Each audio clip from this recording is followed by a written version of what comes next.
later on. Thanks a lot. And now let's turn to James Creedon with Media Watch. Hey, James. Evening, Cyril. James, Western journalists have been quite critical of Russia's preparations for the Sochi Olympics. Give us a sense of how that's playing out online. All right, for the last week or so, articles have been appearing on the Washington Post, on BuzzFeed, as I have here, collating tweets from journalists who've arrived in Sochi ahead of the Games and who had nothing but criticisms to make, Cyril, of the facilities in Sochi. Let's take a look at some of those tweets. You can see what appeared to be last-minute efforts to get the facilities, in particular the accommodation, ready. People were complaining about, toilet facilities, bedrooms, the water not being clean enough, and also I think images of Vladimir Putin as well, kind of in bedrooms and stuff like that. And it even led to the Borovitz report, Andy Borovitz of The New Yorker, being, well, as he does, being a bit facetious. Sochi hotel guests complain about topless portraits of Putin in hotels. Now, I think there were portraits of him. I don't think he was topless, but indeed, he does on occasion tend to, take off his shirt and get on a bear or a horse or something like that. But in any case, people, I suppose, pleased that could be seen as homoerotic behaviour and putting photos such as this one of Vladimir Putin up on social media. Because, of course, it's been a major flashpoint as well for LGBT activists in the run-up to the Winter Games, in particular because in the last 12 months there has been legislation clamping down on so-called propaganda, but that's been so loosely interpreted that it's basically a clampdown on homosexuals generally in Russian society. And brands have also been lending their support to activists, in particular media brands. That's right. You can see whether it be search engines such as Google that changed their logo for the day at hand, to British media companies such as Channel 4 Television, The Guardian switching its G to the, of course, rainbow colours which are associated with the LGBT movement. And going back to last week, as early as last Sunday, you had videos such as this one that were hitting the internet. This is Swedes who gathered in the Olympic Stadium in Stockholm. I'm not sure if we have the sound on this, but essentially they're singing the Russian national anthem, and it was all in a bid to draw attention to, I suppose you could say, the plight really of LGBT people within Russia. There was also this video that came out of Canada where they, I suppose you could say, suggested some intimacy between bobsleigh competitors.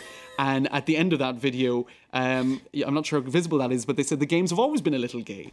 Let's fight to keep them that way. So constant reminders coming out from activists, from activist associations, but also across the media who've been very much championing that cause in the West, at least, of, I suppose, Russia's shortfallings in this regard. And I'll just finish with this one article, because a lot of that is kind of a little bit flippant maybe, or a little bit provocative, but there's been some excellent reporting done actually by GQ magazine. They had an 11-page report by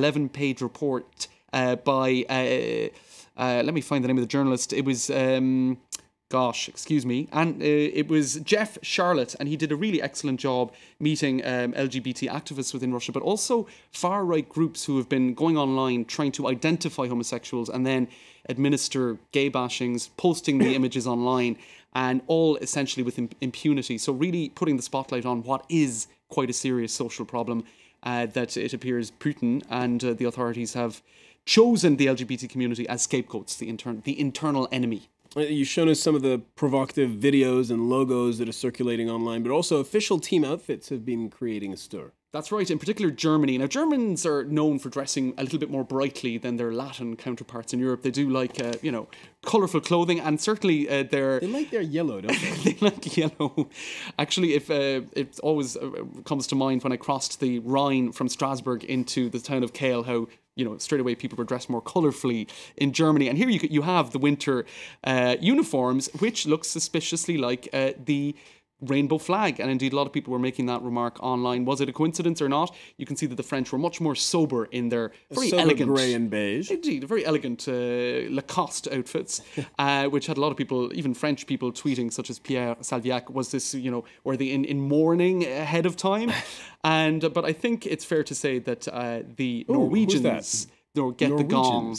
That is the curling team, I believe, for most innovative uniform. We'll put it that way. Not very easy on the eye, but original. I'm surprised it's not actually creating an irritation on where you're not meant to wear Lots of I don't think you colours can on wear that television. on air. There was a malfunction with one of the rings of the Olympic logo. We've been talking about that during the Olympic ceremony, and theories are already circulating online as to why that was. That's right. I mean, Olympic opening ceremonies, there's always some conspiracy theories that surrounds it. But the 5 rings of the Olympic logo traditionally were associated with the 5 continents. And as luck would have it for the conspiracy theorists out there, the ring that malfunctioned is the ring that represents the Americas. Now, in the past, top right-hand corner. That's right. You can see that it didn't open out as the other 5 rings did. Now, it was the only hitch in an otherwise spectacular opening ceremony. It did have some tongues wagging online saying, oh, is this the ultimate sort of symbolic reference to all of the geopolitical struggles between the US and Russia? Or I think some people were just saying, is this another example of Russia not being quite prepared? Well, that, by the way, is the official Sochi Twitter account. And as you can see, they prefer to draw attention to the completely, perfectly fine. Oh, so the official Twitter account finds it awesome. Exactly. Despite some cynics saying, oh, another example, £30 billion, and they couldn't get it right. All right. James Creedon with Media Watch. Thank you very much. Thanks, Do stay tuned to France 24. We'll take a very short break and we'll be back in just a few moments with more world news.